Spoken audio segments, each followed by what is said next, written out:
Muy bien. Control de una mente sobre otra mente. Bueno, como ya sabéis, es un tema, el tema de la mente y el cuerpo que me hace cavilar continuamente. Y sin ánimo de hacerme pesado, voy a volver.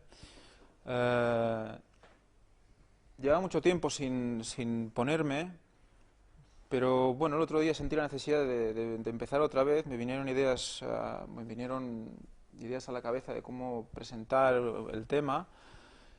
Y investigando, buscando información, me topé con un descubrimiento científico hecho hace pocos meses que voy a presentar al final, ¿vale? Primero, creo que es necesario una pequeña introducción con todo lo que la hermana White y la Biblia hablan del control de una mente sobre otra, y luego entraremos el descubrimiento para que veáis cómo se ratifica lo que durante miles de años la Biblia ha ido diciendo sobre lo que sale de nuestro interior. Vamos a empezar. Empezaremos comparando dos textos. Dos textos que serán, o dos capítulos de la Biblia que serán Apocalipsis 18, me gustaría que uno de vosotros cogiera Apocalipsis 18 y el otro cogiera Jeremías 51. ¿Vale? Cuando lo tengáis, por favor, decírmelo y empezaremos a hacer una comparativa de estos dos capítulos. En Apocalipsis 18 habla de la Babilonia simbólica, la Babilonia del tiempo del fin, la que sería el grupo de todas las iglesias que están en contra de la palabra de Dios y que pervierten el sábado y pervierten y propagan la inmortalidad del alma, etcétera, ¿no? Y Jeremías 51 nos habla de la Babilonia real, el imperio babilónico, cuando fue eliminado por los medos, ¿vale? Tal como fue previsto y como vimos el otro día en Apocalipsis 17, como explica, y como fue predicho, profetizado por Daniel, en Daniel 2. Bueno, 2 y posteriores. Venga, pues Apocalipsis 18, 5. Porque sus pecados se han amontonado hasta el cielo, y Dios se ha acordado de sus maldades. Jeremías 51, 9. Hemos intentado curar a Babilonia, y no ha sanado. Dejadla, y vámonos cada uno a su tierra, porque ha llegado hasta el cielo el juicio contra ella, y se ha alzado hasta las nubes. ¿Veis el paralelismo? El significado es el mismo, tanto en la literal como en la simbólica. Seguimos. Apocalipsis 18, de 21 al 23. Y un ángel poderoso tomó una piedra, como una gran piedra de molino, y la arrojó al mar, diciendo: Con el mismo ímpetu será derribada Babilonia, la gran ciudad, y nunca más será hallada. Y sonido de arpistas, de músicos, de flautistas y de trompeteros no se oirá ya más en ti, y ningún artífice de ningún oficio se hallará más en ti, ni ruido de molino se oirá más en ti. Luz de lámpara no alumbrará más en ti, y la voz del novio y de la novia no se oirá más en ti, porque tus mercaderes eran los magnates de la tierra, pues por tus hechicerías fueron engañadas todas las naciones. Muy bien. O sea que está claro que Babilonia nunca más volverá a ser lo que está siendo ahora, simbólica. Jeremías 51, 26, 37, 42, 43. Y nadie tomará de ti piedra para esquina, ni piedra para cimiento, sino que serás perpetuo asolamiento, ha dicho Jehová. Jeremías 51, 37. Y será Babilonia montones de ruinas, morada de chacales, espanto y burla sin morador. Y Jeremías 51, 42, 43. Subió el mar sobre Babilonia, fue cubierta de la multitud de sus olas. Sus ciudades han quedado hechas una desolación, tierra seca y desierto, tierra en que no morará nadie, ni pasará por ella hijo de hombre. La profecía sobre Babilonia, literal, que ahora mismo la podéis ir si veis a lo que es Babilonia antigua, la vais a visitar, es exactamente esto. Totalmente desierta, nadie vive allí, nadie crece allí, nada funciona allí. Babilonia, la ciudad de Babilonia. La ciudad de Babilonia, si la vais a ver, está en Irak, según tengo entendido. Y ya veréis que en las dos se habla de una destrucción definitiva de Babilonia. Apocalipsis 18, 4. Y oí otra voz del cielo que decía: Salid de ella, pueblo mío, para que no seáis partícipes de sus pecados, ni recibáis nada procedente de sus plagas. Jeremías 51, 45, 46. Salid de en medio de ella, pueblo mío, y salvad cada uno su vida del ardor de la ira de Jehová. Y no desmaye vuestro corazón, ni temáis a causa del rumor que se oirá por la tierra. En un año vendrá el rumor, y después en otro año rumor, y habrá violencia en la tierra, dominador contra dominador. Un dominador contra otro dominador, ¿vale? Supongo que está claro, yo creo, que podemos ver y podemos decir que estos dos textos, estos dos capítulos, son paralelos. Explican la destrucción literal, y cuando explican la destrucción de Babilonia simbólica, la explican con los mismos términos y las mismas características. Esto lo hace mucho la palabra de Dios. Utiliza un suceso literal para explicar y para que entendamos mejor un suceso que va a suceder en el futuro, ¿no? Por ejemplo, la Israel antigua, que se compara con la Israel espiritual de ahora, que somos todos los que estamos bajo la promesa, ¿no? Por aceptar a Cristo como nuestro Salvador personal, ya somos parte de Israel, ¿no? Pues, una vez vemos esto, vemos también que en Jeremías 51, 45, 46 ya pone un matiz más, ¿no? Dominador contra dominador, dos poderes grandes van a luchar, Vamos a ver la última comparativa, Apocalipsis 18, 2, 3. Y clamó con voz potente, diciendo: Cayó, cayó la gran Babilonia, y se ha hecho habitación de demonios, y guarida de todo espíritu inmundo, y albergue de toda ave inmunda y aborrecible, porque todas las naciones han bebido del vino del ardor de su fornicación, y los reyes de la tierra han fornicado con ella, y los mercaderes de la tierra se han enriquecido de la potencia de sus deleites. Exacto. Han bebido del vino del furor de su fornicación, ¿vale? Quedámonos con esto. Apocalipsis 14, 8, ángel, que está muy relacionado con el cuarto. Otro ángel le siguió, diciendo: ha caído Babilonia, la gran ciudad, porque ha hecho beber a todas las naciones del vino del furor de su fornicación. Y Jeremías 51, 7. Copa de oro fue Babilonia en la mano de Jehová, que embriagó a toda la tierra. De su vino bebieron las naciones, se enloquecieron por tanto las naciones. Se enloquecieron las naciones.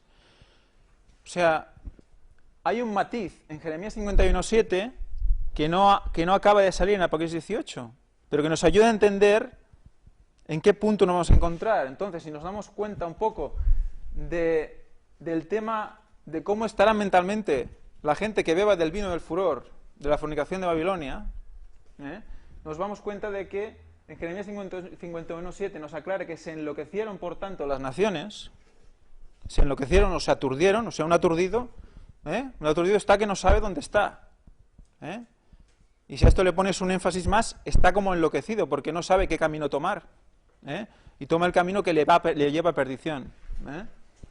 Y en Apocalipsis 18, 23 hemos leído que por tus hechicerías de Babilonia fueron engañadas todas las naciones. O sea, hay una correlación entre las hechicerías y el enloquecimiento. ¿Vale? ¿Qué es el vino del furor de su fornicación? Vamos a la hermana White, que nos aclara el tema, y nos dice, después de citar el texto bíblico del Apocalipsis 18, dice: el vino de Babilonia consiste en la exaltación del falso día de reposo sobre el sábado que el Señor Jehová ha bendecido y santificado para uso del hombre, y también es la creencia de la inmortalidad del alma. O sea, el vino del furor de la fornicación en la época de Babilonia literal y en la época de Babilonia simbólica es el mismo. Negar el sábado y postularse por la inmortalidad del alma, que es la base del espiritismo.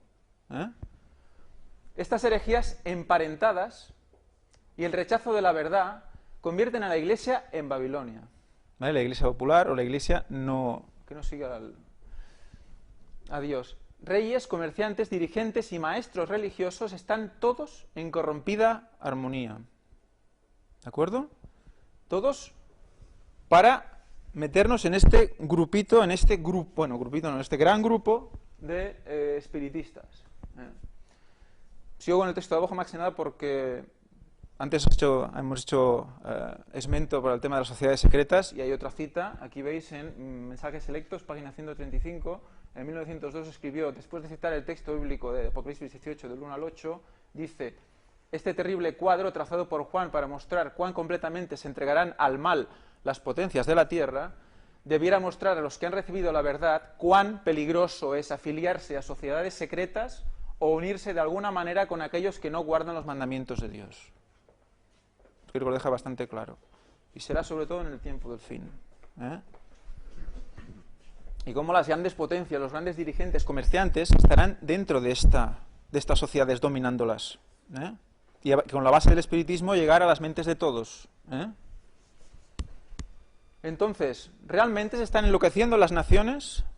¿Estamos notando una degradación mental en la gente? Aquí tenemos una estadística. Este cuadro lo he hecho yo, por lo tanto, los que me conocen confían en mí, pero me gustaría que vosotros mismos buscarais sobre esta información. Yo he leído los artículos de OMS, de la Organización Mundial de la Salud, sobre este tema, desde el año 2001 al 2010, ¿vale? ¿Cuáles son las conclusiones a las que llegan? ¿Vale? De una población mundial inicial de 6.100 millones, después una población mundial de 6.800 millones, se detectan estos cambios de poblaciones mundiales con enfermedades mentales. Enfermedades mentales de todo tipo, Ya no estamos solo esquizofrenia o depresión, sino también déficit de atención, o sea, cualquier afección que hace que la gente tenga unas complicaciones en su vida natural, en su vida cotidiana. El aumento es notable. El aumento es notable. Aquí os pongo un asterisco, porque en algunos puntos veréis que habla de un 12% en vez de un 25%, porque solo es de los casos clínicos diagnosticados. De esto es una estimación del total de la población, porque hay mucha gente que vive en zonas que simplemente no se sabe cómo están, pero se estima, ¿vale? Entonces la estimación está por estos números, ¿de acuerdo? O sea, un aumento de un 300% si somos muy negativos, de un 35% si somos muy optimistas. En todo caso, un aumento importante, en 10 años. O sea que, imaginaros cuál es la tendencia, no es lineal, es logarítmica casi. O sea, ¿se enloquecen las naciones? Sí. ¿Estamos bebiendo el vino del furor de la fornicación? Sí, constantemente. Entonces, vamos a leer estos textos, estas citas de la hermana White, hablándonos con detalle de estas hechicerías y estos enloquecimientos. ¿Qué nos dice? Dice, Dios desea poner a los hombres en relación directa consigo mismo, o sea, con Dios. En todo su trato con los seres humanos reconoce el principio de la responsabilidad personal. Procura fomentar el sentido de dependencia, quedaros con esta palabra, personal, y hacer sentir la necesidad de la dirección personal. ¿Vale? Desea asociar lo humano con lo divino, para que los hombres se transformen en la imagen divina. Se transformen. Necesitamos una transformación. Satanás procura frustrar ese propósito y se esfuerza en alentar a los hombres a depender de los hombres. ¿Vale? Cuando las mentes se desvían de Dios, el tentador puede someterlas a su gobierno. Quedaros también con este concepto. Someterlas a su gobierno. ¿Vale? Y así dominar la humanidad. Llegando a nuestras mentes, domina la humanidad. La teoría, quedaros también con esto. Tenéis que ir quedándoos con pequeños conceptos porque al final volverán a salir y nos darán una idea de hasta qué punto el plan de Satanás es para estar con los ojos bien abiertos. La teoría de una mente que controla a otra mente fue ideada por Satanás con el fin de introducirse, fijaros en qué dice que es la teoría, con el fin de introducirse como artífice artificial y poner la filosofía humana donde debería estar la filosofía divina. De todos los errores aceptados entre los profesos cristianos, ninguno constituye un engaño más peligroso ni más eficaz para apartar al hombre de Dios que esa teoría. Al tanto, Ninguno constituye un engaño más peligroso. O sea que es el más poderoso de los engaños de Satanás. Por muy inofensiva que parezca, si se la aplica a los pacientes, tiende a destruirlos y no a restaurarlos. Abre una puerta por donde Satanás entrará a tomar posesión tanto de la mente sometida al control de otra mente, como de la que se arroga a ese control. ¿De qué estamos hablando? Hipnotismo, mesmerismo. Aquí Ellen White se dirige a esto, hipnotismo, mesmerismo. El mesmerismo es el inicio del hipnotismo. Se vende que una mente controla otra mente, la hipnotiza, la duerme y le mete unas consignas para que esta persona mejore, ¿vale?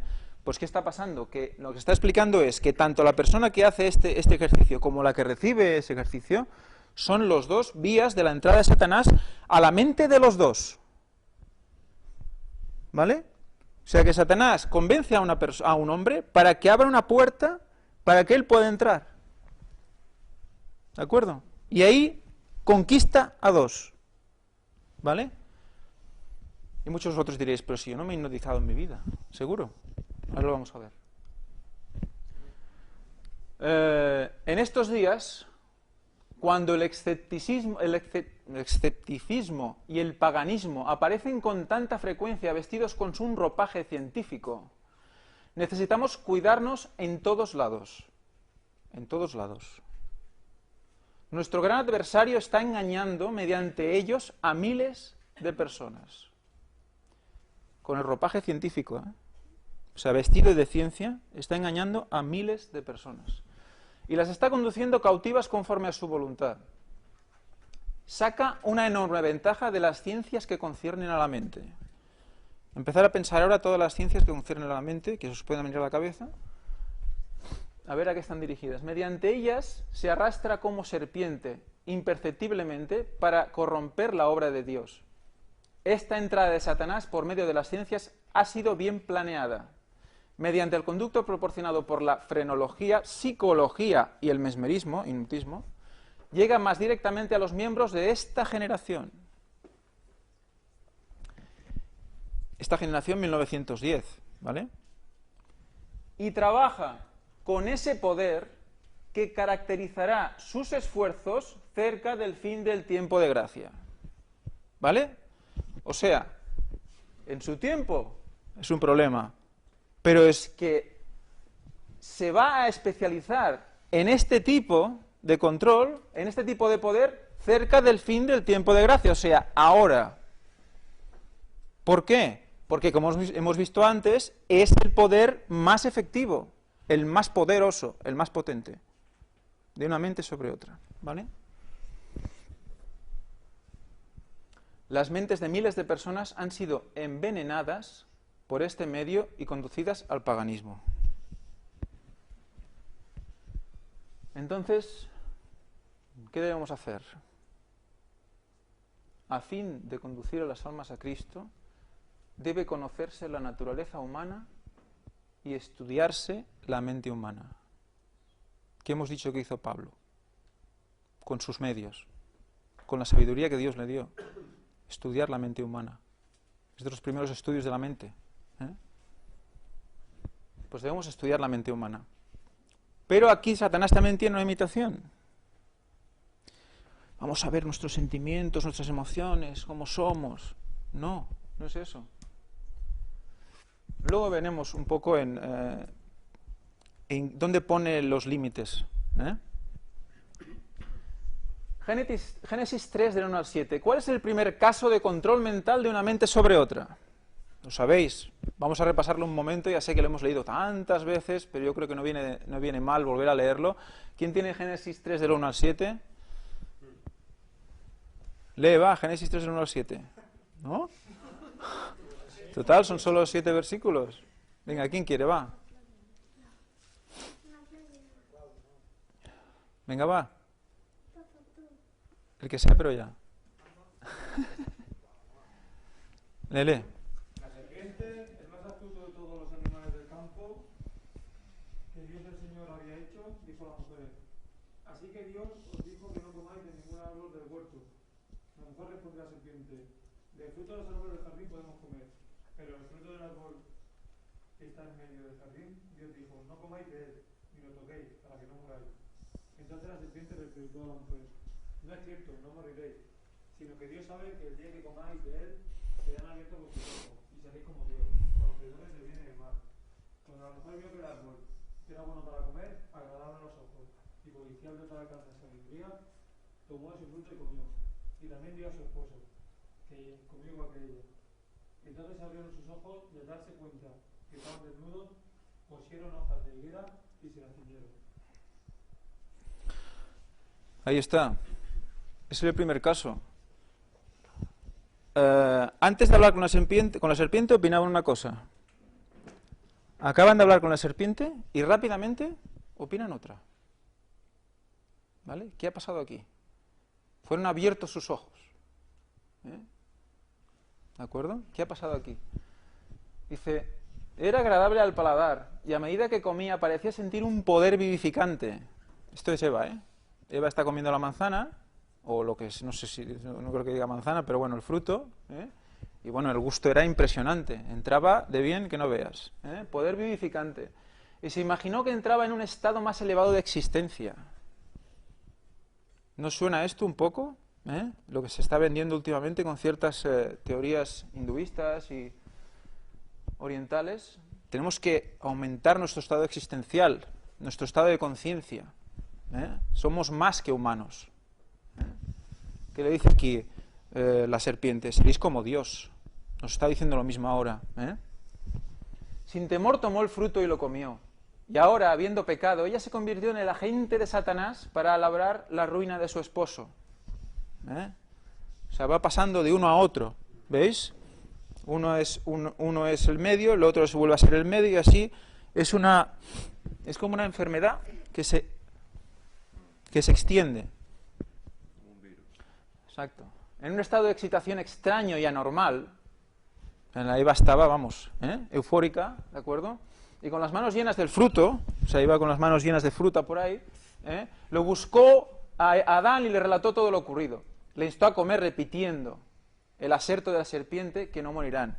Lo de repetir, lo digo porque en estos sistemas se tiende a repetir lo mismo que te han enseñado.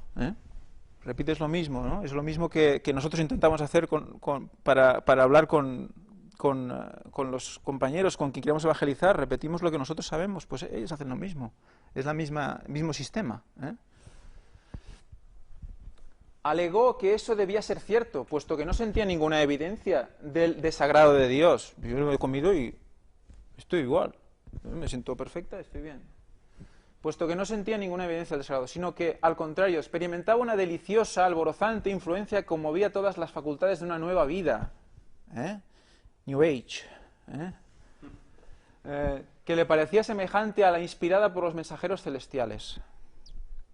O sea, estaba sintiendo una emoción brutal. Los sentidos los tenía como colmatados de emoción. Adán comprendió que su compañera había transgredido el mandato de Dios. La única prohibición, la única que tenía. Se desató una terrible lucha en su mente. Hubo una lucha, igual que Pablo. Hubo una lucha en su mente. El amor, la gratitud y la lealtad del Creador, todo fue sofocado por el amor de Eva. Si ella debía morir, él morirá con ella. Esto es muy típico hoy en día. Morir por alguien, morir por amor. Hay mujeres que no esperan menos de ti. Que mueras por amor. Entonces aquí hay una sustitución del amor paternal de Dios por el amor sentimental de la emoción. ¿Veis el cambio? Abre los ojos, pero no los abre para bien, los abre para mal. Cambien del dominio de Dios al dominio de Satanás. ¿Por quién queremos estar dominados? Esta es la pregunta. Puesto que la serpiente había sido empleada como medium de Satanás, más claro no lo pueden decir. Está en Patriarcas y Profetas. Como medium de Satanás, compartiría con él la pena del juicio divino. Medium, ¿qué quiere decir medium? Definición, persona a la que se le considera dotada de facultades paranormales que le permitan actuar de mediadora en la consecución de fenómenos parapsicológicos o de hipotéticas comunicaciones con los espíritus. Hipotéticas, ya veremos también. ¿Vale? Entonces está claro que lo que hemos visto es que hay unas hechicerías en el tiempo de Phil que serán utilizadas cada vez más por Satanás, ¿vale? Porque es la manera más eficaz de llegar a nuestras mentes. Y dirás, ostras, pero ¿cómo lo está haciendo? Estoy dando cuenta. ¿Cómo nos está llegando? Si cada vez lo utiliza más y es el tiempo del fin, ¿cómo lo está haciendo? Método para producir el sueño artificial. Aquí veremos el hipnotismo. El hipnotismo, como hemos visto antes también, como ella le llama también mesmerismo, ¿qué quiere decir? Pues un método para producir el sueño artificial mediante influjo personal. O sea, se tiene asumido que es la otra persona la que te provoca el sueño. Y por aparatos adecuados. Gran libro, Fuerzas superiores que actúan en la vida humana, para leerlo muchas veces. Un hipnotizado es igual que un medium. Porque si está constantemente comparando las dos cosas, estamos constantemente en paralelo con esas definiciones. ¿Un hipnotizado o un hipnotizador es igual que un medium?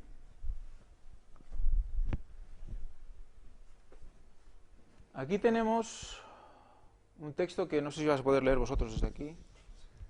Sí. Voy a leerlo, es un poco largo, pero es que yo creo que es interesante.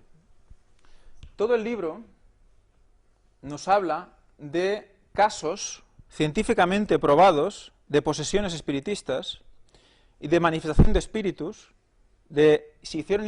se juntaron grandes científicos en una coalición de muchos países para estudiar estas manifestaciones y por fin decidir si eran imaginaciones de la gente o eran reales.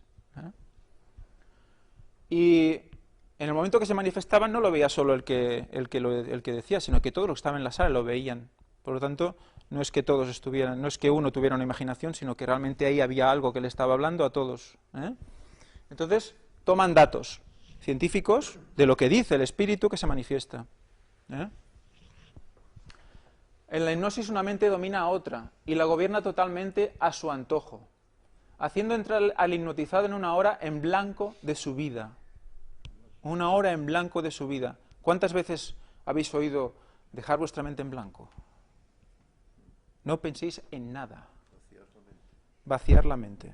Vale, cuidado.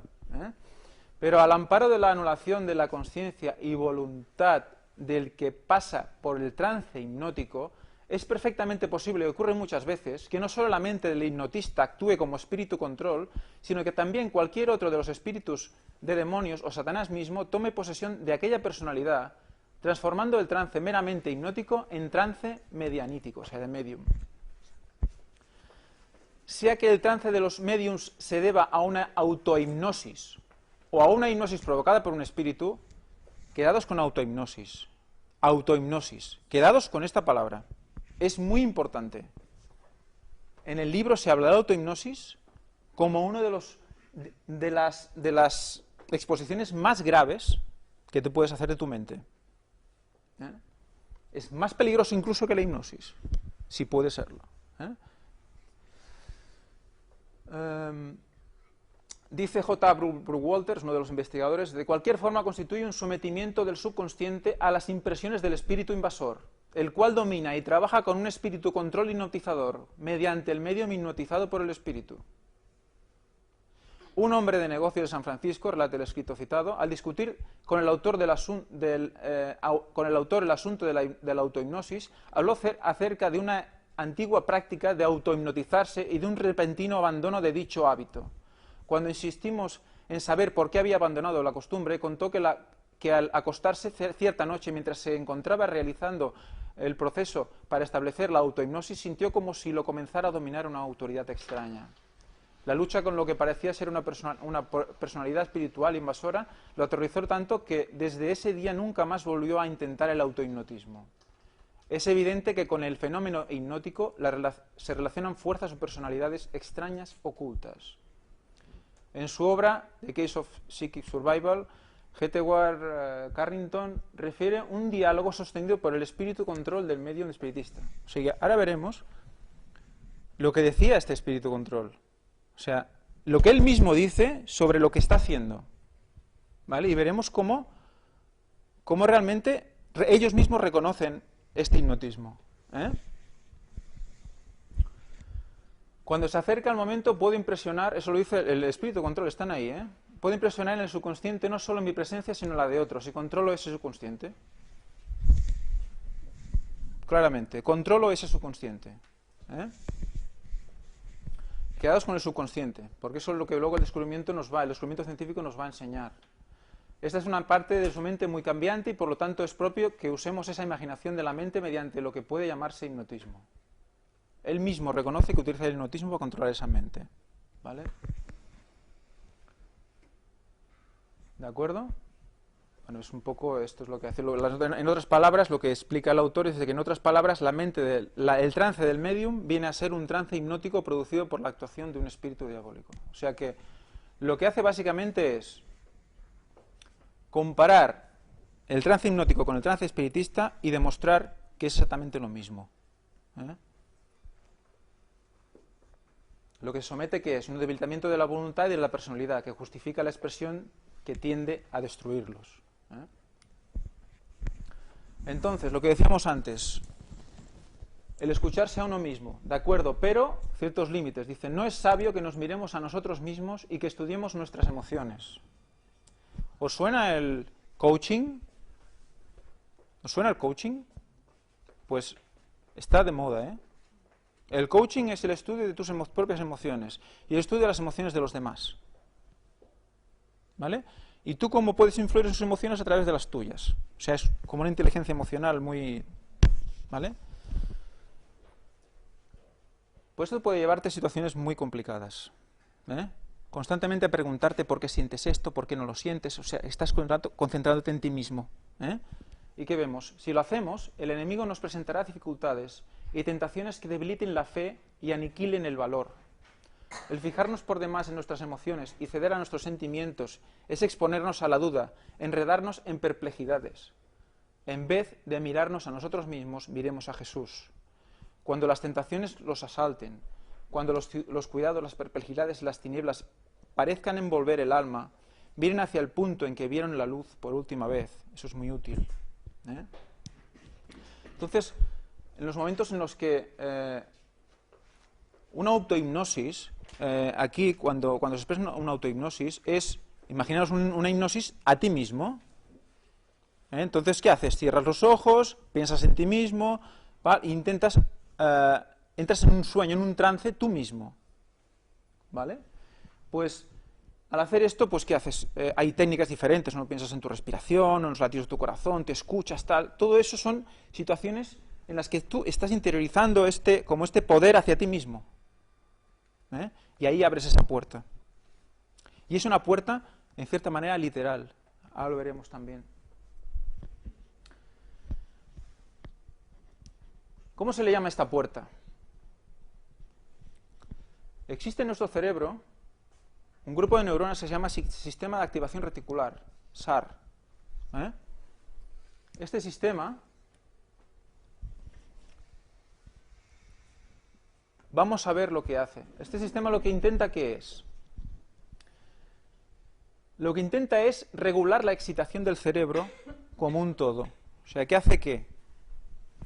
Como vemos aquí por abajo, dice, actúa como un filtro para que la avalancha de estímulos sensoriales externos no nos vuelva loco. ¿Vale? O sea que en función de nuestros conocimientos, de nuestra base mental, lo que tú vas entrando, tú vas filtrando y solo te quedas con un 1% de lo que tienes a tu alrededor. Si no, si estuviéramos conscientes de todo lo que pasa a nuestro alrededor, nos volveríamos locos. ¿Vale? Lo que dice aquí. Nos vuelve locos. Se enloquecerán las naciones. Recordéis todos los conceptos. O sea que para que nos aturdamos, este sistema de activación reticular no puede estar funcionando adecuadamente. Hay una inhibición natural del sistema de activación reticular que es cuando duermes. Cuando tú estás durmiendo, este sistema baja y duermes. ¿De acuerdo? Entonces, en un estado hipnótico, que tú duermes pero estás activo, duermes pero estás despierto, ¿qué pasa con el sistema de activación reticular? ¿Está activo o está inactivo? Ahora lo veremos. Bueno, aquí habla un poco más sobre el sistema de activación. Dice que la principal función del sistema nervioso es procesar la información que le llega, y más de forma tal que tengan lugar las respuestas motoras apropiadas. Más del 99% de toda la información sensitiva es descartada por el encéfalo como irrelevante y sin importancia. Este señor, que aquí sí que no lo veo, ese señor es un investigador, un doctor, no lo veo ni aquí, Bruce Alexander, que nos explica, dice, cómo el sistema de activación reticular trabaja en la hipnosis. Que lo vemos en inglés, pero como yo no, y vosotros tampoco, pues vamos a poner en castellano. Dice, el RAS, o el SAR, o el sistema de activación reticular, es el filtro por el que los impulsos nerviosos pasan, los sentidos. A través del proceso de hipnosis, los mensajes o sugestiones se permiten pasar sin el aspecto crítico del control del SAR. O sea, durante la hipnosis, los mensajes pasan directo al subconsciente sin que el SAR los pueda analizar. ¿Vale?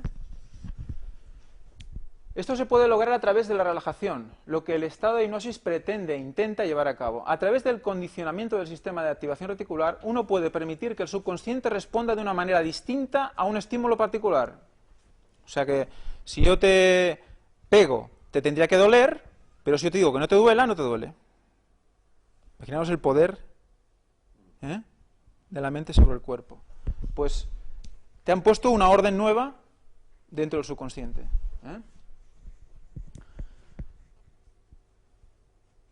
El cliente escuchará esa declaración y permitirá ser conducido hacia el estado de relajación. ¿Quién lo permite, al fin y al cabo? Tú mismo. Ese es el poder que tú tienes. Ese es el libre albedrío del que habla la Biblia. Tú lo estás permitiendo. Tú quieres ir a seguir a Dios, tú quieres seguir a Satanás, tú lo permites al final. O sea, te convence el hipnotizador para que tú te relajes. Va por aquí, a lo mejor exactamente no es esto, pero para que entendáis un poco el tema, ¿no? Permitirá ser conducido hacia el estado de relajación. Esto programa la mente del cliente cuando el RAS se apaga a través de la relajación. Estamos hablando de programar ya, Un buen ejemplo de esto es cuando el cliente visita a un hipnoterapeuta para reducir el dolor en la rodilla. El hipnoterapeuta conducirá al cliente hacia un estado de relajación, por lo tanto el cierre del RAS, o sea, cuando tú relajas el sistema de activación baja, que decíamos, ¿no?, que la bajada natural del sistema del filtro. Por lo tanto, permitir poner mayor importancia a las sugerencias hipnóticas que se le dan al cliente. O sea, cuando bajas el filtro, tú estás más expuesto a lo que te diga el otro, no de, oye, mira, esto es así, a partir de ahora esto cambia, es lo que yo diga, pero en realidad no lo dice él. Esto permite, por lo tanto, a la sugerencia del hipnoterapeuta filtrar a través, bueno, esto está en una traducción tonta, condicionar la mente para no reconocer los impulsos nerviosos, o sea, del dolor que surgen de la rodilla. El sistema de activación reticular es, por lo tanto, entrenado para no reconocer este impulso nervioso como importante, ¿vale? Se entrena la mente para que te cambien los conceptos de las cosas. Para que lo bueno le llamen malo y a lo malo le llamen bueno. Esa es la finalidad. Que luego al final tú estás en una disposición en la que poco a poco vas defendiendo lo que antes no defendías. Por eso habla de que al final todo será más sutil. Por eso habla de que al final, Ellen White habla de que cuidado que hasta los mismos escogidos. Dice, pero ¿cómo que hasta los mismos escogidos? Pero si lo tengo muy claro, lo que soy, lo que quiero. Y dónde voy, y quién quiere, y que creo en Dios, pero ¿cómo es posible?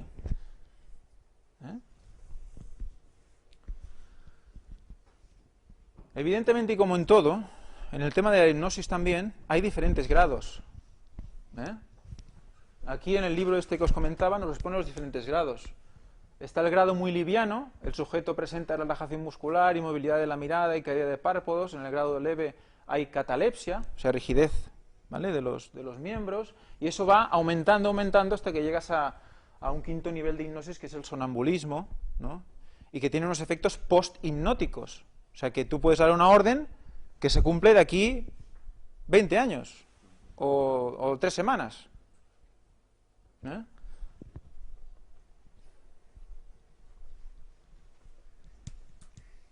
Bueno, empezamos a ver ya algo de ¿Por dónde vamos? Empezamos a ver algo. Esto está escrito, que luego veremos quién es una científica muy importante que da conferencias en todo el mundo respecto a los niños, a la mente de los niños. ¿Qué nos dice? ¿Llamas a tus hijos a cenar cuando están frente al televisor y parece que están sordos? Sí, los que tienen hijos lo saben. ¿Le hablas a tu esposo o esposa mientras ve la televisión y no te hace caso? ¿Parece que está en trance? Sí. Vale, pues vamos haciendo sí en todas las casillas. Dice, pues que no te sorprenda, tu familia es normal. ¿Vale? Quiero decir, tu familia está hipnotizada frente al aparato. ¿Y por qué se da ese fenómeno? Porque la televisión no presenta imágenes. En realidad, lo que vemos en la pantalla es una serie de puntos que recorren 525 veces una línea. 30 veces por segundo. ¿Vale? Tú no lo puedes discernir. Esto crea la ilusión de que estamos viendo una serie de imágenes como en el cine, cuando en realidad no es así. O sea, que está poniendo incluso más grave o más peligrosa la televisión que el cine. Lo interesante es que el ojo tiende a seguir a los objetos en movimiento, pero cuando el movimiento es demasiado rápido, como en este caso con la televisión, el ojo se inmoviliza. El grado muy liviano del sujeto presenta relajación muscular, inmovilidad en la mirada y caída de los párpados. Es el primer grado de hipnosis. El ojo se inmoviliza. ¿De acuerdo? Es lo mismo que estamos viendo en el libro. Por eso, si observamos a una persona viendo la televisión, vamos a darnos cuenta que no mueve los ojos, sino que permanecen quietos. Pero cuando los ojos se inmovilizan, también se desenfocan. ¿Qué os pasa a veces? Estás mirando al vacío. ¿Qué te pasa? Ostras, perdona. Mirando al vacío, no ves nada, ni miras nada concretamente. Estás como mirando una pared y no sabes bien lo que miras, ¿no? Esto, a su vez, pone a las personas en un estado similar al estado de trance. Estado también llamado alfa. Lo describen como un estado en el cual no estamos ni despiertos ni dormidos. Es un estado de semiconsciencia, en donde, y aquí viene lo delicado, estamos especialmente susceptibles de influencia. ¿Vale? Si hemos visto que el trance hipnótico es igual que el trance espiritista, que la puerta queda abierta, cuando nos está pasando esto, nuestra puerta se está abriendo. ¿Vale? ¿Qué entra aquí dentro? No lo sabemos. Imaginar. 525 veces por línea, 30 veces por segundo.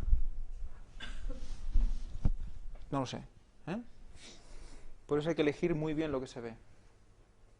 En un estudio realizado en Australia, descubrieron que las personas mayores de 14 años pueden mantenerse a voluntad despiertos, pero que esto no es posible para los niños y las personas mayores. Claro, si tú estás viendo la tele y tienes la tendencia a dormirte, el RAS baja. Entonces, entran cosas. Estás como atontado.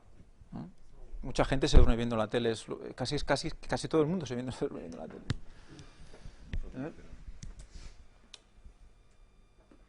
Pero esto, bueno, ¿qué quiere decir? Pues que nuestros niños y ancianos están ingiriendo todo lo que ven en la televisión, así como los adultos que no se mantienen despiertos a voluntad. Todas las opiniones, comentarios e ideas que se transmiten por el televisor son recibidos sin ninguna barrera. El RAS abajo, el SAR abajo. Sin ningún tipo de filtro, van directo al subconsciente. En este estado de trance somos completamente susceptibles de influencia. Dice, permíteme hacerte una siguiente reflexión. ¿Serías capaz de dejar a tu hijo toda la tarde en un parque solo para que converse con cualquier extraño que se acerque? Y dice, no lo harías, ¿no? Y entonces, ¿por qué dejas que hable con la televisión? No te dice un poco aquí, ¿no? Todo tiene sus extremos también, ¿no? Pero bueno, que seamos conscientes de todo esto. Si quieres educar a tu hijo, no puedes dejarlo hipnotizado todas las tardes frente al aparato. Rosa Barocchio dice, se interesa y profundita en los temas relacionados con la educación y el desarrollo humano. Actualmente se dedica a impartir conferencias y cursos de diversas instituciones educativas y empresas de México, Estados Unidos, Europa, Sudamérica, Asia, etc. Licenciada en educación preescolar. Bueno, tiene todo un historial esta mujer, ¿vale? Yo, bueno, recomiendo que lo leáis tranquilamente porque... Bueno, y aquí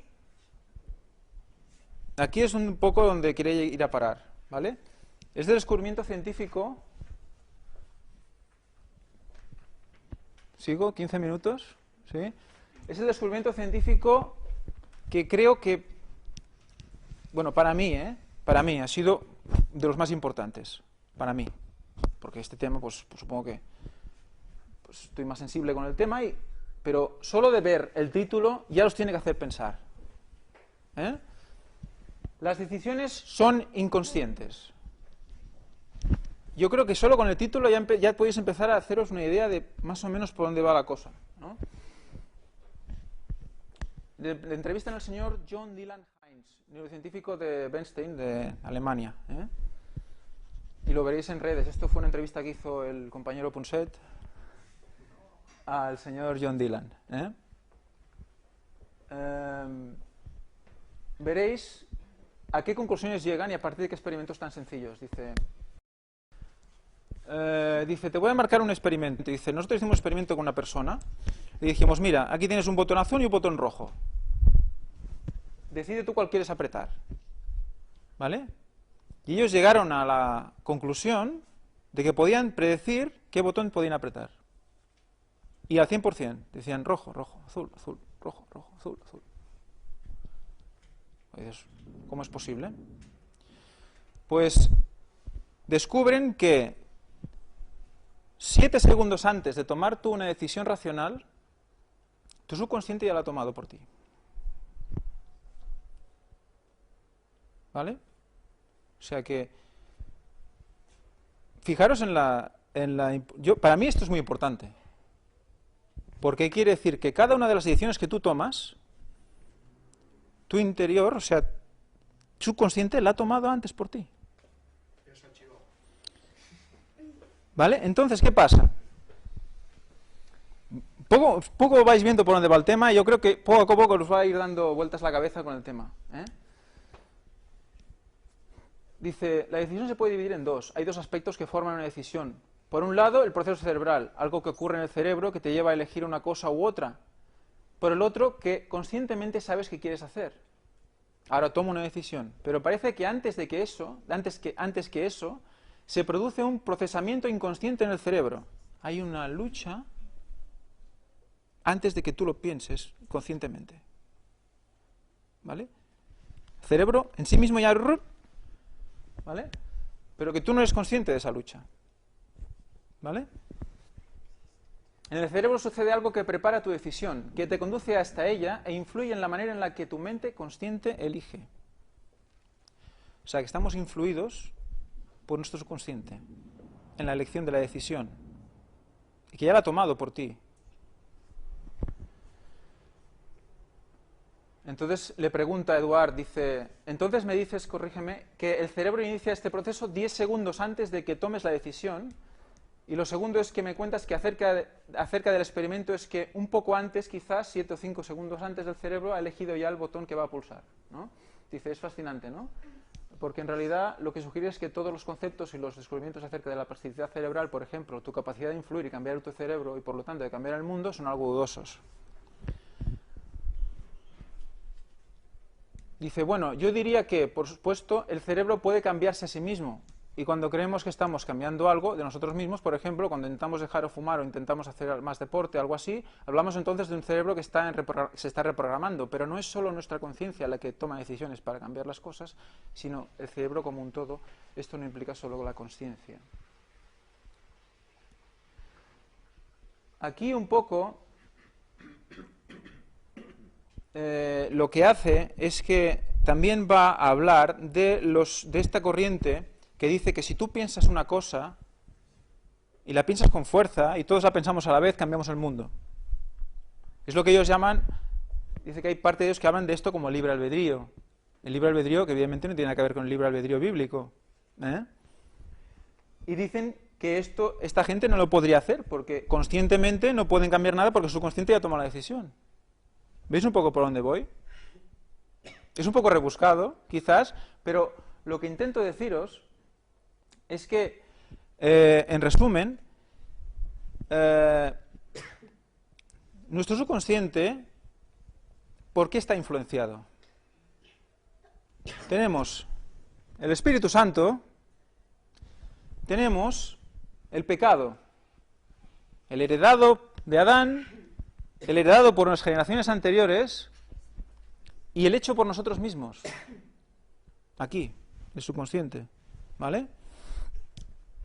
Y entonces, bueno, aquí habla de más cosas, pero más o menos la idea es esta, ¿no?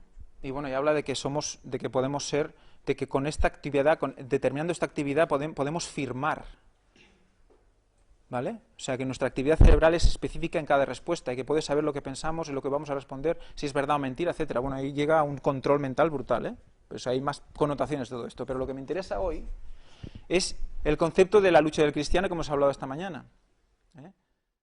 Porque de adentro del corazón de los hombres salen las maquinaciones perversas, las fornicaciones, hurtos, asesinatos, adulterios, avaricias, maldades, el engaño, la desvergüenza, envidia, maledicencia, arrogancia, estupidez. Todas estas maldades salen de adentro y contaminan al hombre. Porque de dentro del corazón de los hombres sale todo esto. Cuando habla del corazón, en muchas partes de la Biblia se refiere a la mente. El corazón, de hecho, lo domina la mente. El corazón es la fuente de las pasiones, ¿no? Pues en la parte del subconsciente en la que tenemos esa carne, ese pecado heredado, esa herencia, esa es la que nos hace llegar, la que nos hace pecar, ¿de acuerdo? Romanos 7, 15, 25. Porque no comprendo mi proceder, pues no pongo por obra lo que quiero, sino lo que aborrezco. Eso es lo que hago. Y si lo que no quiero, eso es lo que hago, estoy de acuerdo con la ley, de que es buena. De manera que ya no soy yo quien obra aquello, sino el pecado que mora en mí. Porque yo sé que en mí, esto es, en mi carne, no mora el bien, porque el querer, el bien, lo tengo a mi alcance, pero no el hacerlo. Porque no hago el bien que quiero, sino el mal que no quiero, eso es lo que pongo por obra. Y si lo que no quiero, eso es lo que hago, ya no lo obro yo, sino el pecado que mora en mí. Encuentro pues esta ley, que queriendo yo hacer el bien, el mal está presente en mí, porque según el hombre interior, me deleito en la ley de Dios, pero veo otra ley en mis miembros, que hace guerra contra la ley de mi mente, y que me lleva cautivo a la ley del pecado que está en mis miembros. Miserable hombre de mí, ¿quién me libertará de este cuerpo de muerte? Gracias doy a Dios por medio de Jesucristo nuestro Señor. Así que yo mismo con la mente sirvo a la ley de Dios, mas con la carne a la ley del pecado. Es lo que hemos leído de Pablo antes, la lucha del cristiano, ¿eh? Entonces, ¿qué tenemos aquí? Y en Romanos 12. Romanos 12:2. No os adaptéis a las formas de este mundo, sino transformaos por medio de la renovación de vuestra mente, para que comprobéis cuál es la voluntad de Dios, lo bueno, lo que le agrada y lo perfecto. Transformaros mediante la renovación de vuestro entendimiento. Vuestra mente, Aquí de vuestra mente, ¿vale? Hay que renovar esa mente, ¿vale? Pero, ¿cómo estamos aquí en el consciente, vemos las cosas? ¿Cómo influimos en esta, que es el subconsciente? El subconsciente es lo que nos hace tomar, como hemos visto en el descubrimiento, que ya aquí hay una lucha previa, en función de si es más del espíritu o más del pecado, que va a influir en lo que vamos a hacer en el día a día. O sea, nosotros queremos influir aquí, queremos ser santos. Queremos santificarnos, queremos santificación diaria. Entonces, tú puedes, mediante tus sentidos, dirigir tus sentidos a lo correcto para que nuestro sistema reticular filtre lo adecuado e influya adecuadamente en nuestro cerebro. Pero la transformación mediante nuestro entendimiento, la transformación real, el cambio, no es en esta dirección, es a través de Dios. Realmente aquí es donde realmente vamos a hacer que el pecado quede totalmente enclaustrado, controlado. Ese es el camino. ¿Satanás qué hace? Esto. ¿Vale? Se acabó, ni SAR, ni nada, ni filtro, directo. Y cuando nos pasa esto, se invierte la situación. Es el pecado el que gana terreno. Y luego nuestras decisiones, tal y como los conocimientos que adquirimos, no nos ayudan. Nos separan. O sea, es importante que recordemos 2 de Pedro 1, de 5 al 8. 2 de Pedro 1, del 5 al 8, dice: Vosotros también, poniendo toda diligencia por esto mismo, añadid a vuestra fe virtud, a la virtud conocimiento, al conocimiento dominio propio, al dominio propio paciencia, a la paciencia piedad, a la piedad afecto fraternal, y al afecto fraternal amor. Porque si estas cosas están en vosotros y abundan, no os dejarán estar ociosos, ni sin fruto, en orden al conocimiento de nuestro Señor Jesucristo. Ese proceso mental que a través del conocimiento va a hacer que todas las avenidas del alma, todo lo que sale de las pasiones de la herencia del pecado, que sale, como le pasaba a Pablo, que sale a la carne, que sale a la piel, a los miembros, seamos capaces de, mediante el entendimiento, identificarlas y nosotros pedirle a Dios, por favor, cámbiame para que esto no suceda. Tenemos que ser capaces de ver que estamos siendo víctimas de las avenidas del alma, como Pablo era capaz. Si no somos capaces, si no intentamos identificarlas, ¿qué pasa? Que estamos simplemente siendo controlados y ya está. Y vamos haciendo, ya está. Entonces, el consciente, la parte consciente, ¿es solo un espectador? Si todo se decide aquí, ¿es solo un espectador? No es un espectador. O sí, es un espectador, pero tiene la capacidad de identificar. Por eso tenemos que aprendernos, por eso tenemos los 10 mandamientos, tenemos la ley de Dios, tenemos la Biblia, tenemos todos los conocimientos que nos da el espíritu de profecía, tenemos todo. Para que esta parte eduque a este filtro, para que sepa lo que tiene que dejar pasar y lo que no. Debemos educar el filtro. ¿Veis un poco por dónde voy? Porque al final, ¿qué? Esto nos va a mandar, el subconsciente va a ser el que nos va a dirigir. Si el Espíritu Santo domina en el subconsciente, es el que nos va a dirigir. Va a tomar por nosotros la decisión 10 segundos antes. Vamos a ir bien dirigidos, vamos a ir en el camino, tal como hemos leído esta mañana. ¿Veis la importancia? Pues nada, un poco era... Creo que más o menos lo hemos hablado todo. Los frutos del Espíritu, las obras de la carne. Va a ir en función de todo esto. Vamos a dar fruto cuando nuestro interior saque los frutos. Vamos a demandar obras para nosotros cuando nuestro interior nos demande obras para nosotros, para ser egoístas. Entonces ahí un poco están las dos contexto. Bueno, y luego están las conclusiones. La gente se enloquece, se aturden y cada vez habrá más casos de todos los grados, aunque quizás aumenten más los casos leves con una sugestión más sutil. Mediante la televisión, un poco aquí, un poquito allí, la gente se va... El efecto del control de una mente sobre otra es una teoría que Satanás nos quiere hacer creer para ponernos en sus manos. O sea, no es verdad que yo influya en ti, a nivel de cambio interior. O sea, yo no puedo meterme en tu mente. Es Satanás el que lo hace. Por eso dice, es una teoría. Helen White al principio, hemos visto, ¿os acordáis? La teoría de un control de una mente sobre otra. No es posible. Es Satanás el que la controla. Hipnosis, autohipnosis, meditación trascendental, todo esto. Con la autohipnosis, la meditación trascendental es un sinónimo.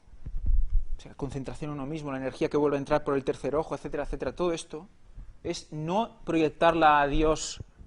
No. La estás proyectando a ti mismo, estás abriendo esas puertas tú mismo. Es autohipnosis. En realidad, es Él quien controla finalmente estas mentes. Hace que nos concentremos en nosotros mismos. Vamos a la siguiente conclusión. La hipnosis y sus derivados y el trance espiritista tienen la misma fuente, Satanás, y comparten la misma técnica, el dominio del subconsciente, para gobernar el alma. Luego vemos que hemos visto que la autohipnosis y sus homólogos, meditación trascendental, yoga, reiki, etc., es la exposición más peligrosa al control del subconsciente por parte de Satanás. O sea, cuando nos hipnotizamos a nosotros mismos, tener en cuenta la cantidad de gente, la cantidad de supuestos expertos que venden incluso mediante conversación telefónica o por CDs, DVDs, sus propias técnicas de autohipnosis.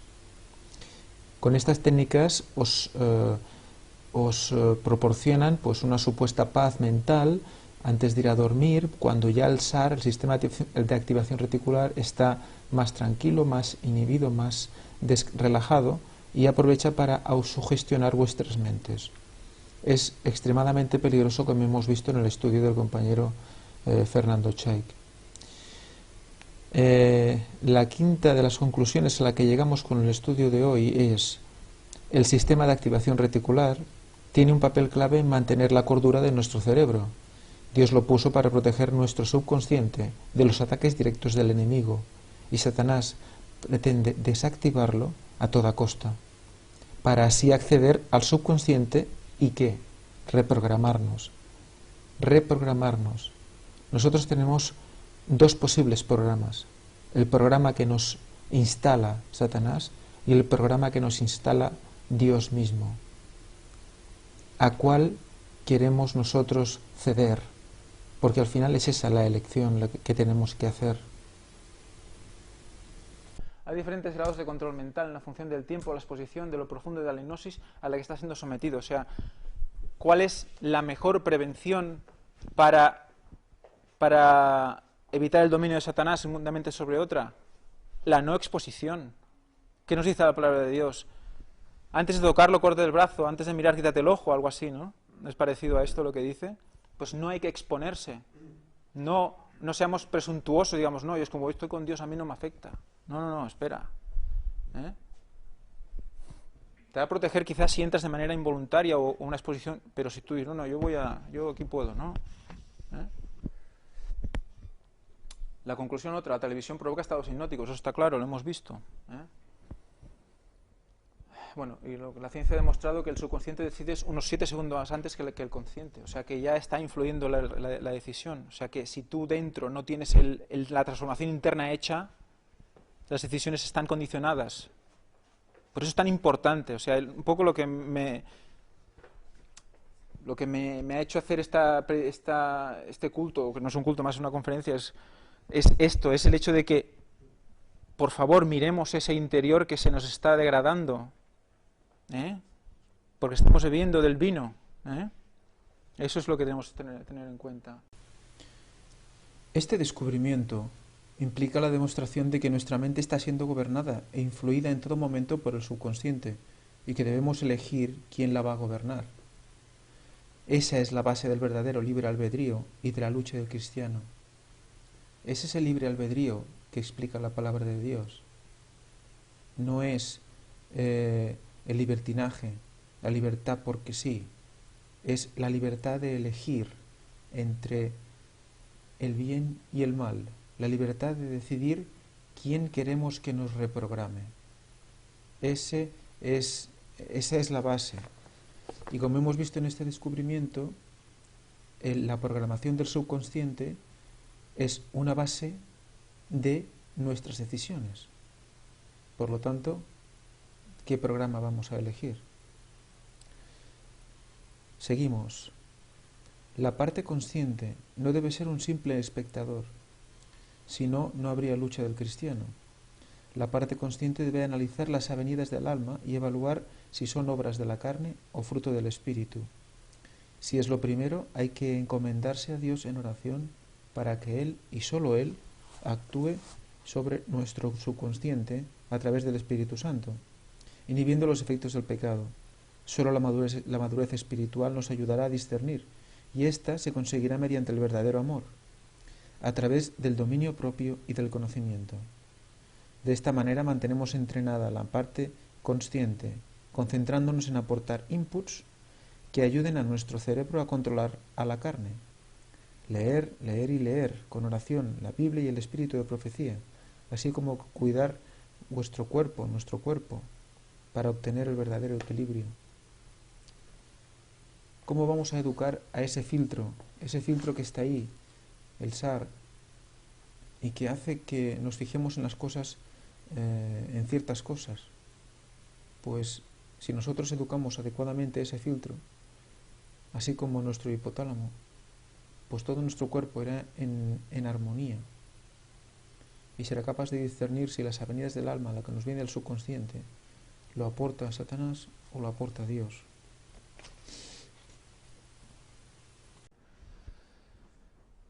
Y bueno, y la tercera conclusión es que resulta que es la enésima imitación de Satanás. Y es que el vídeo esta conferencia, esta entrevista, al final acaba diciendo, hay un vídeo explicativo que dice, tranquilos, todo esto que pasa en nuestro interior, este mal que sale y tal, es un resquicio evolutivo. O sea, el sexo porque había que reproducirse, la violencia porque había que cazar, y el territorio, porque había que guardar el territorio, pues también había que defenderse. O sea, que eso ya nos viene dentro, y tranquilos, aceptaros como sois. Y a eso sumarle la sugestión de los anuncios y tal, y entonces tendréis lo que somos ahora. ¿Vale? Por lo tanto, ¿qué pasa? Que entonces están justificando el pecado. Esa es la victoria de la evolución. Hasta aquí llegamos con el engaño. Jesucristo murió por nosotros, para justificarnos a nosotros, para hacernos candidatos al cielo. Satanás justifica el pecado. ¿Veis la imitación? ¿Ves paralelismo? Mediante la teoría de la evolución. Y mediante este razonamiento, lo que hace además es cargarse la influencia sanadora del mismo Espíritu Santo, del poder que tiene el Espíritu Santo en nuestro subconsciente y dominando nuestro hipotálamo para dirigir nuestro cuerpo a nivel hormonal y hacer que todos los órganos de nuestro cuerpo funcionen en armonía. Y por supuesto, de paso, también hace inútil la muerte de Jesucristo, porque tal y como comentan, es imposible cambiarte, es imposible cambiar, acéptate tal y como eres. Pero como siempre, Satanás siempre habla con parte de razón. Nunca dice la mentira completamente, sino que la mezcla con la verdad. Y entonces, evidentemente, no puedes cambiar por ti mismo. Necesitas a Dios para cambiar. Y ya como última conclusión, como resumen, un poco mencionar que los métodos ya enumerados, aquellos similares al yoga o al reiki o a la meditación trascendental, utilizados por Satanás, imitan la conexión íntima de un auténtico cristiano con Dios, pero nunca pueden igualarla. No vale ejercer prácticas impuras y peligrosas y decir que se hacen en el nombre de Dios y que sólo por ese hecho ya son santas y bendecidas y que así sirven para honrar a Jesús, pues Él mismo dijo: no todo el que me dice Señor, Señor, entrará en el reino de los cielos, sino el que hace la voluntad de mi Padre que está en los cielos. Muchos dirán en aquel día: Señor, Señor, ¿no profetizamos en tu nombre? ¿Y en tu nombre echamos demonios? ¿Y en tu nombre hicimos muchos milagros? Y entonces les diré claramente: nunca os conocí, apartaos de mí, hacedores de iniquidad. Esto lo podemos encontrar en Mateo 7, 21 al 23. Y retomando las palabras de la hermana White en el libro Mente, Carácter y Personalidad, página 9, dicen: a fin de conducir las almas a Cristo, debe conocerse la naturaleza humana y estudiarse la mente humana. Por lo tanto, podemos concluir que, tal y como hemos visto, cabe reconocer que la naturaleza humana es pecadora, que tenemos un subconsciente que nace en pecado y que sólo a través de una mente en Cristo Jesús y a través del Espíritu Santo actuando en nuestro subconsciente, heredaremos el reino de los cielos. Que Dios os bendiga.